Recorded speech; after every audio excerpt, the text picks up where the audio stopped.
Saiu quem é a Andressa com 8 anos de idade?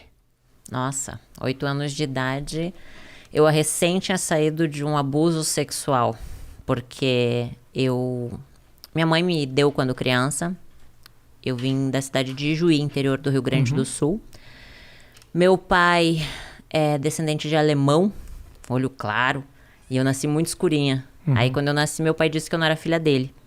Minha mãe tinha 14 anos de idade, uma criança, não tinha condições financeiras de me criar e me deu para uma família. A família que era para me cuidar, o homem bonzinho, aos olhos de todos, era o que me abusava, dos 2 aos 8. As minhas memórias são entre 6 e 8 anos, então alguns flashes mais pequenininha.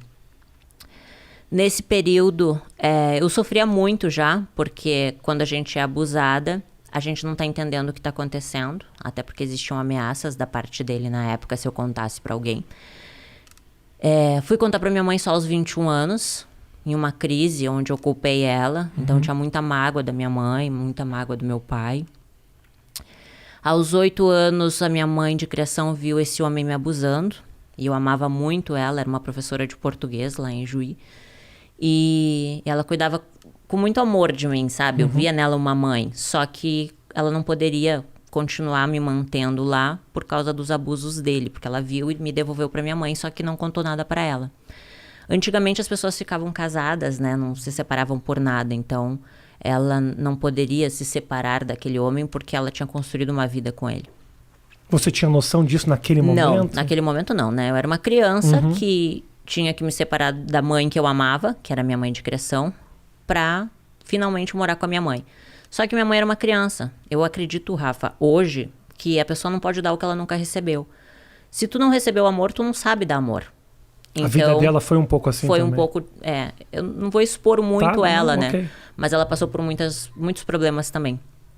E aí eu me tornei uma adolescente muito rebelde. A gente não tinha amizade, eu e minha mãe.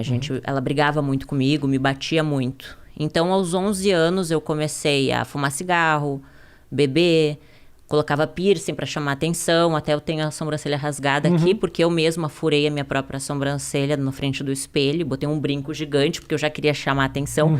Na verdade, eu queria ser amada, né? Eu buscava a atenção das pessoas, né? Aceita. Então, com 11 anos, eu sofria isso, sabe? E eu era muito magrinha. Então eu via as meninas gostosonas, assim, tipo, nossa, os meninos querem ficar com elas. E ninguém queria ficar comigo. E aí eu colocava meia dentro do sutiã pra ter, sabe, peitos. E passei por vários problemas naquela época de depressão, só que eu não entendia, porque naquela época a gente não conseguia conversar com ninguém, não tinha internet como é hoje. Então nas minhas agendas eu falava que eu queria morrer, que eu queria matar todo mundo.